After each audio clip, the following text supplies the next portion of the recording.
Bitta mashina 38 mingga olasizlar. Mana bunisi tekin sizlarga.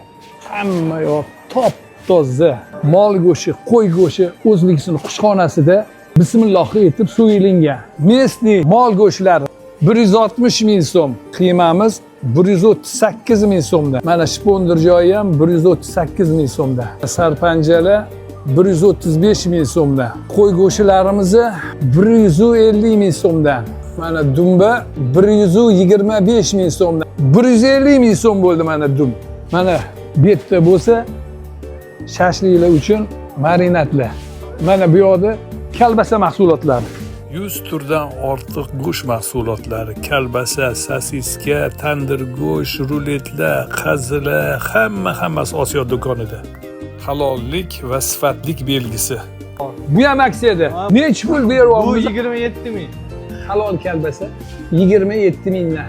Menga joy juda ham yoqib qoldi. Endi boshqa joyda olmayman, faqat chetdan xarid qilaman. Kiraverishda to'g'ri go'sht do'kon, bu yoq sosisочный. O'zimizning Pionerskiy ko'cha. Shundoq mo'ykani yonginasida.